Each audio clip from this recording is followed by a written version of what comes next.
వీళ్ళకి ఏమొచ్చింది? శుభ్రంగా చదువుకోవచ్చు. హాస్టల్స్ ఉన్నాయంటే శుభ్రంగా చదువుకోవచ్చు, లేకపోతే జాబులు చేసుకోవచ్చు, లేకపోతే చాలా రకాలైనటువంటి పనులు చేసుకోవచ్చు కదా. ఇట్లా రోడ్ల మీద కూర్చొని లేట్ నైట్లు చేస్తూ పక్కన వాళ్ళకి డిస్టర్బ్ చేయాల్సిన పనేముంది?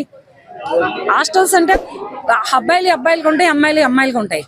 వీళ్ళిద్దరూ కలిసి ఇటువంటి పనులు చేస్తూ చాలా ప్రజల్ని చాలా ఇబ్బందులు పెడుతున్నారు. కానీ మరి ఇది పోలీసులు చర్య తీసుకుంటారా, న్యాయస్థానాలు చర్య తీసుకుంటాయా అంటే చెప్పలేం. ఎందుకంటే లివింగ్ రిలేషన్షిప్ మీద న్యాయస్థానాలే ఓపెన్ గా ఆర్డర్ ఇచ్చేసాయి. 18 ఏళ్ళు దాటిన తర్వాత అమ్మాయి అయినా, మేజర్ అయిన అబ్బాయి అయినా, మైనారిటీ తీరిన వాళ్ళు ఎవరు ఎలాగైనా ఫిజికల్ గా రిలేషన్షిప్ పెట్టుకోవచ్చు అని చెప్పి కోర్టులే ఇచ్చినాయి. ఇది ఏమాత్రం కరెక్ట్ అంటారు? రోడ్ల పైన వాళ్ళిద్దరు కూర్చొని ఏదో పనులు చేస్తున్నారు, చుట్టుపక్కల ఫ్యామిలీస్ కి ఇబ్బంది అవుతుందంట. చాలా ఇబ్బంది అవుతుంది. మరి అవతల ఫ్యామిలీస్ ఉంటారు, అవతల భర్తలు భయపడతారు, భార్యలు భయపడతారు. వీళ్ళు చేస్తున్న చిలిపి పనులు, వీళ్ళు చేస్తున్నటువంటి చిలిపి ఆటలు ఇవన్నీ చూసుకుంటూ కూడా మరి అవతల వాళ్ళు కూడా ఫ్యామిలీ డిస్టర్బ్ అవుతాయి కదా. పెళ్లిళ్ళు చేసుకొని డిస్టర్బ్ అవ్వడానికా, ఇటువంటి వాళ్ళని చూసి ఫ్యామిలీలు చెడిపోవడానికా, లేకపోతే ఫ్యామిలీలను చూసి ఇటువంటి యువత నేర్చుకోకపోవడానికా అని కూడా నేను మాట్లాడుతున్నాను.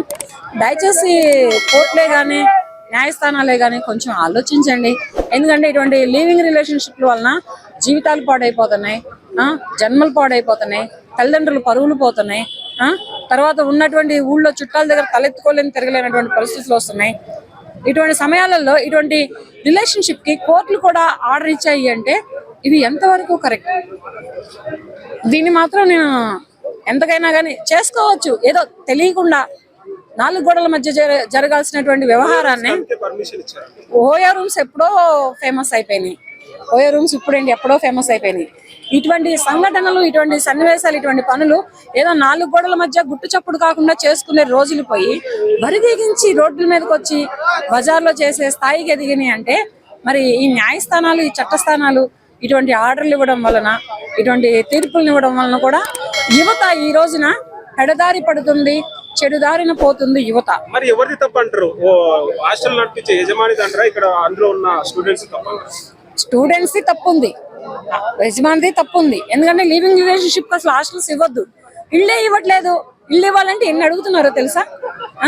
ఒక ఫ్యామిలీ ఇద్దరు లేడీస్ ఉంటారంటే ఏం పని చేస్తున్నారు, ఎక్కడ ఉంటారు, మీ ఇంటికి ఎవరు వస్తారు, మీరు ఎవరెవరు ఉంటారు, ఇవన్నీ అడిగిస్తున్నారు. అలాగని ఇప్పుడు కొన్ని ఇళ్లలో కూడా ఇస్తున్నారు. అలాగా అటువంటి లివింగ్ రిలేషన్షిప్ కి వైఫ్ అండ్ హస్బెండ్ అని చెప్పుకొని వస్తే ఇస్తున్నారు కూడా. అలా ఇవ్వద్దు. ముందర హాస్టల్స్ కండిస్తే ఇళ్లలో అంటారా 4 గోడల మధ్య ఎలాగైనా జరుగుతుంది. ఈ హాస్టల్లో ఎలా ఉందంటే అది పచ్చి బూతులాగా ఉందన్నమాట. దానికి నాకు చాలా బ్యాడ్ కామెంట్స్ వస్తున్నాయి. కానీ నేను చెప్తుంది మంచి సందేశమే. కానీ వీళ్ళ వల్ల బ్యాడ్ కామెంట్స్ వస్తున్నాయి, గుడ్ కామెంట్స్ వస్తున్నాయి. 99% పాజిటివే వస్తుంది, ఎక్కడో 1 or 2 నెగిటివ్ వస్తుంది. ఇది నెగిటివా పాజిటివ్ అనేది పక్కన పెడితే ఇప్పుడున్నటువంటి జనరేషన్ లో యువత పెడదారిన పడుతుంది. తల్లిదండ్రులు చదువుకోమనో, ఉద్యోగాలు చేసుకోమనో, బ్రతుకు తెరువు కోసం పంపిస్తే వీళ్ళు ఒకళ్ళని వదిలి ఒకళ్ళని, ఇంకొకళ్ళని మార్చి ఇంకొకళ్ళని మార్చి ఇలా లివింగ్ రిలేషన్షిప్ లో లైఫ్ ఆగం చేసుకుంటున్నారు. తల్లిదండ్రులు ఇప్పుడు ఆశలకి ఆర్భటానికి పోతున్నారు. ఫస్ట్ ఏంటంటే అమ్మాయికి పెళ్లి చేయాలి అంటే ఆస్తులు కావాలి, అంతస్తులు కావాలి, లక్షల్లో శాలరీలు కావాలి, సాఫ్ట్వేర్ ఉద్యోగస్తులు కావాలి.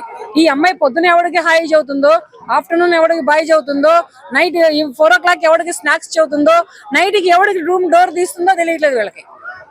ఈ లివింగ్ రిలేషన్షిప్ లో హాస్టల్ డోర్ ఎవరికి తీస్తుందో తెలియట్లేదు వీళ్ళకి. ఇది తప్పు కాదు. ఆస్తులు లేకపోతే పిల్లల్ని ఇవ్వట్లేదు, లక్షల్లో శాలరీలు లేకపోతే పిల్లల్ని ఇవ్వట్లేదు.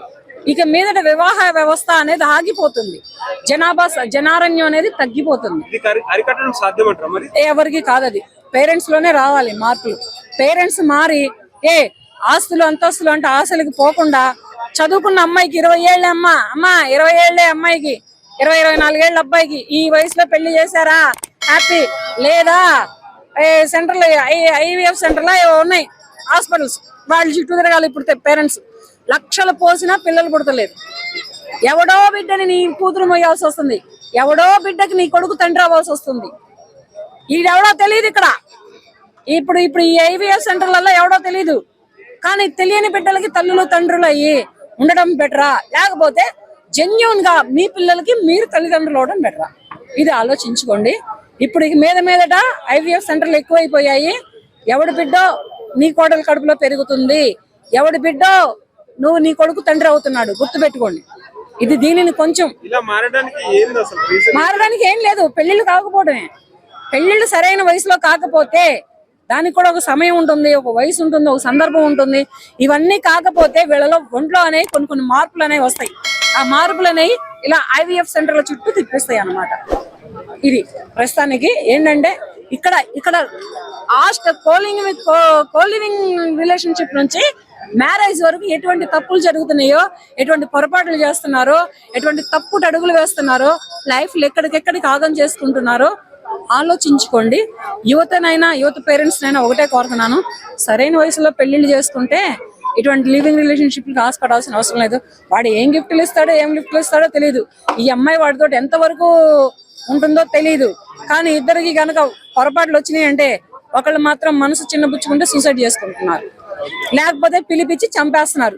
నిన్న బీరంగూడలో ఒక మర్డర్ జరిగింది, ఇంటికి పిలిపించి చంపేశారు అబ్బాయిని. అమ్మాయి తరపున వాళ్ళు అబ్బాయిని పిలిపించి చంపేశారు. అమ్మాయిని చావు కొట్టి హాస్పిటల్లో వేశారు. ఆ అబ్బాయికి అమ్మా నాన్న లేరు. పెంచుకున్న తల్లిదండ్రులకి ఎంత గుండెకోతో తెలుసా? అంత కొడుకు చనిపోతే ఆ తల్లిదండ్రులు ఎంత అల్లాడుతున్నారో తెలుసా? ఎంత కక్కటిల్లిపోతున్నారో తెలుసా? తీసుకొచ్చి ఇవ్వండి ఆ అమ్మాయిని తీసుకొచ్చి ఇవ్వండి. ఆ అమ్మాయి హాస్పిటల్లో చావు బతికుల మధ్య కొట్టుమిట్లాడుతుందంట. వీళ్ళకి ఒక పరువు, ఇవి పరువు హత్యలు. ఇట్లా పరువు ఉందా? ఎప్పుడైతే నీ కూతురు కులవాణ్ణి ప్రేమించిందో అక్కడే నీ పరువు పోయింది. ఎప్పుడైతే నువ్వు ఆ పెళ్లికి అంగీకరించలేదో అక్కడే నీ పరువు పోయింది. ఎప్పుడైతే ఆ అబ్బాయిని ఇంటికి పిలిపించి నువ్వు చంపి ఆ అబ్బాయిని శ్మశానానికి పంపించి నీ కూతుర్ని హాస్పిటల్ పంపించి నువ్వు జైలుకే వెళ్ళావో అక్కడే నీ పరువు పోయింది. ఇంకెక్కడ ఉంది నీ పరువు? ఇది పరువు అంటారా? ఇది ప్రతిష్ట అంటారా? ప్రేమించుకుంటే ప్రేమించుకోవచ్చు, ప్రేమించిన వాడికి ఇచ్చి పెళ్లి చేయి. నువ్వు ఇచ్చి చేసేవాడి దగ్గర లేనిదేంటి? ఈ అబ్బాయి దగ్గర ఉన్నదేంటి? ప్రేమించిన వాడి దగ్గర, పోనీ ప్రేమించిన వాడి దగ్గర లేనిదేంటి? నువ్వు ఇచ్చి చేసేవాడి దగ్గర ఉన్నదేంటి? ఇద్దరి దగ్గర ఉన్నది అదే ప్రేమ, అదే మనిషి, అదే మనస్తత్వం. కానీ ఇక్కడ నువ్వు ఇచ్చి చేసేవాడి దగ్గర ఏం సుఖాలు ఏం పడదు. మనసు చిన్నబుచ్చుకొని నీ కూతురే నలిగిపోతుంది. ఇవి వదిలి ఇటువంటి విచక్షణ జ్ఞానం విడిచి ఆ అబ్బాయిని చాలా దారుణంగా క్రూరత్వంగా చంపారు వాళ్ళు. దీనికి కూడా నేను ఖండిస్తున్నాను. ఇటువంటి దారులన్నీ ఏంటంటే ఇటువంటి లివింగ్ రిలేషన్షిప్ ఈ దారులన్నీ తీస్తున్నాయి అన్నమాట. జరుగుతుంది. ఈ హాస్టల్సే కాదు, అసలు అబ్బాయిలైనా కానీ అమ్మాయిలే కానీ ఎవరైనా కానీ ఫ్రెండ్షిప్ వరకు అయితే పర్వాలేదు. ప్రేమ అంటూ ఫిజికల్ రిలేషన్షిప్ పెట్టుకుంటే ఇటువంటి స్టోరీలన్నీ జరుగుతాయి.